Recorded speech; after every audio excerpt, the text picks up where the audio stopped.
On sent que Parkside, ils se sont bien inspirés. Bonjour tout le monde, alors petite présentation et test d'une clé à choc 12 volts de Parkside de performance que j'ai acheté sur Lidl à 55 €. Et on fera un petit comparatif dans la vidéo avec la Milwaukee. Ils indiquent visseuse à choc, mais c'est une erreur de traduction, c'est bien une clé à choc. Elle est vendue sans batterie ni chargeur, elle est compatible avec toutes les batteries de la gamme Parkside X 12 volt Team, les 4 ampères-heure recommandés. On est sur un moteur brushless, meilleure performance, durée de vie, autonomie par rapport à un moteur équivalent non brushless. En desserrant le couple maximum, ça sera 350 Nm. En serrant, il y a 4 niveaux de couple, 85, 125, 200 et 300 Nm. Au niveau des impacts, ça ira de 1100 jusqu'à 3200 impacts minute et la vitesse de rotation de 1200 jusqu'à 2700 rotations minute. Le produit est garanti 5 ans. On pourra l'utiliser par exemple pour des écrous de voiture. Qu'on y trouve une mallette de rangement avec la notice d'utilisation. On est sur du Grizzly Tools. 4 douilles en chrome vanadium. 17, 19, 21 et 23 mm. Je tiens à vous rappeler que pour les clés à choc, les douilles c'est mieux qu'elles soient en chrome molybdène et pas en chrome vanadium. Et la clé à choc. Là je mets une batterie de 4 ampères-heure. On a un bouton pour dévisser, visser, le bouton de fonctionnement avec le niveau de batterie sur 3 niveaux. Petite lumière avant. On est sur un emmanchement 1,5 pouce. Et avec la batterie de 4 ampères, elle va tenir droit. Sur la partie haute, vous avez un sélecteur de mode.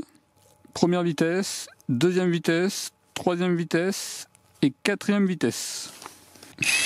Que ce soit en vissant qu'en dévissant.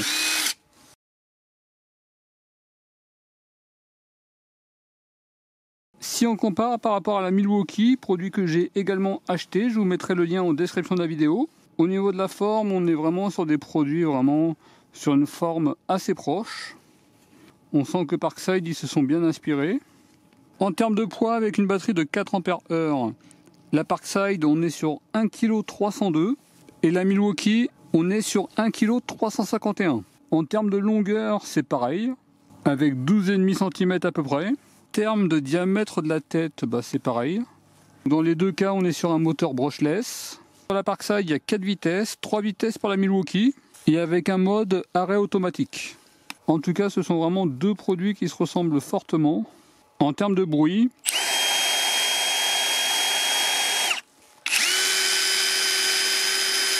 la Parkside a fait un peu plus de bruit.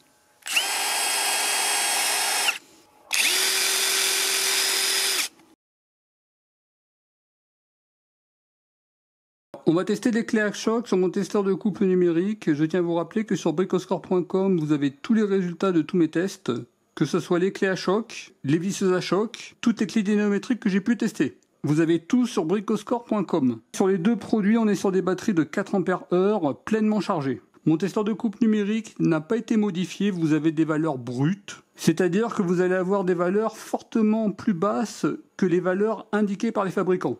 À vous d'appliquer le coefficient que vous souhaitez. En fin de test, j'appliquerai mon coefficient. Allez, on commence par la Parkside. Parkside mode 1. 25,5 mode 2. 50 et 40 mode 3. 79,1 et 45, ce qui est déjà pas mal. Mode 4, 88,8 et 52. Milwaukee mode 3, 106,6 et 53. On va regarder le mode dévissé. Mode 3, 106,5 et 53. La Parkside mode 4, 89,6 et 52. Je vous ai remis un résumé de toutes les informations de mon testeur de couple avec un coefficient x3. C'est le coefficient qui est appliqué pour toutes les clés à choc. La Milwaukee 339 Nm, on y est pratiquement avec 320 Nm, que ce soit en dévissant qu'en vissant. La Parkside 350 Nm, on est sur une puissance inférieure à pratiquement 270 Nm. avec une bonne vitesse d'impact pour les deux outils. Dès la vitesse 2 de la Parkside, on a une très bonne performance avec pratiquement 150 Nm pour visser. La Milwaukee étant 20% plus performante que la Parkside, alors que la Parkside est annoncée plus performante que la Milwaukee. Dans mon classement que vous retrouverez sur bricoscore.com, la Parkside, elle est 17e sur 19 clés à choc que j'ai testées. Elle se place devant des clés à choc 20 volts et surtout, elle est beaucoup plus légère. Et elle n'est pas très loin d'autres clés à choc, par exemple la Ferex Pro de 20 volts. Après, les batteries 12 volts 4 ampères ne peuvent que limiter l'usage. À mon avis, c'est pour des petits travaux. En tout cas, en termes de performance brute, c'est déjà correct pour une 12 volts. La Milwaukee, elle fait encore mieux, elle se place 13e de mon classement, la plus performante de la catégorie petite clé à choc. Et elle passe devant des clés à choc 20 volts. En tout cas, de manière générale, de très bons résultats pour les 12 volts. Et il ne faut pas oublier que ce sont des clés à choc plus petites et plus légères. Là, je suis réglé à 120 Nm. Clé dynamométrique que je vous ai déjà présenté, je vous remets le lien en description de la vidéo. Là, je suis en mode 1.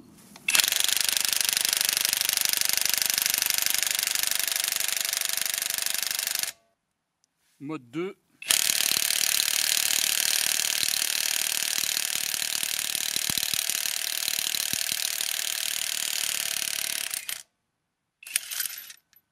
Dès le mode 2, elle dessert 120 Nm. Mode 3. Mode 4.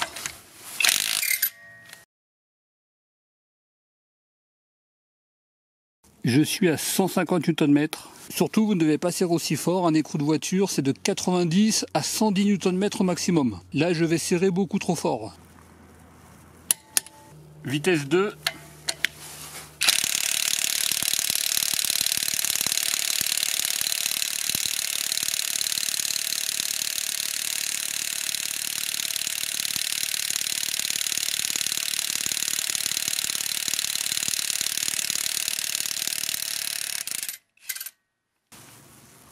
« 150 Nm, Milwaukee vitesse 1.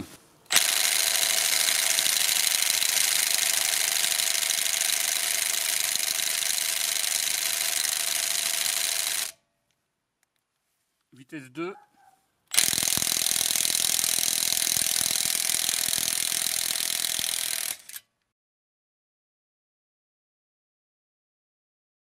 On va voir en vitesse 2 à combien sert un écrou de voiture. Je tiens à vous rappeler que vous ne devez jamais serrer un écrou de voiture avec une clé à choc. On peut débuter le serrage quelques instants avec et vous devez impérativement finaliser avec une clé dynamométrique. Cette clé-là que je vous avais présentée, elle est vraiment très bien. Je vous la remettrai en description de la vidéo. Surtout, vous ne devez pas reproduire. Je tiens à vous rappeler qu'en vitesse 2, en mode vissé, elle choque à 150 Nm pratiquement. Ce qui est beaucoup trop pour un écrou de voiture.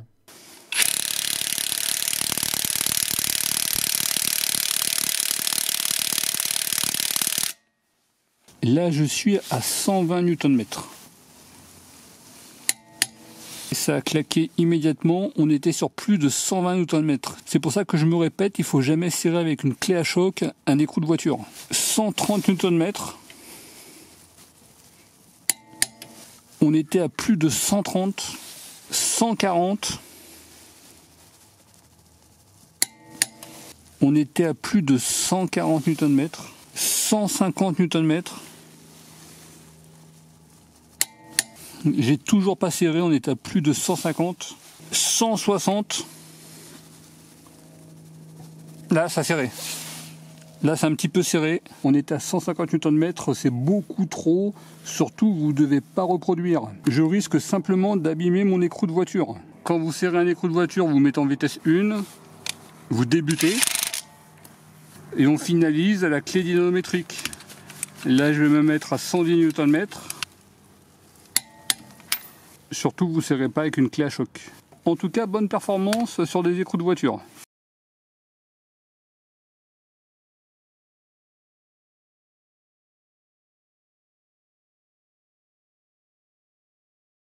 Voilà pour la petite présentation de la clé à choc de Parkside. A noter que sur mes tests, j'étais sur douille en chrome molybdène, ce qui est mieux adapté pour les clés à choc.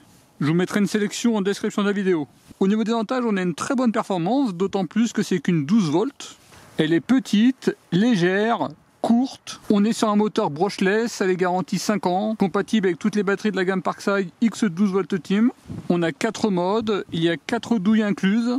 Une petite lumière. Au niveau des points négatifs, elle est annoncée à 350 Nm, on est plutôt sur les 270. Et il n'y a pas de clip ceinture. En tout cas, vraiment un très bon produit. Je vous remercie d'avoir regardé cette vidéo et je vous dis à très bientôt. Au revoir.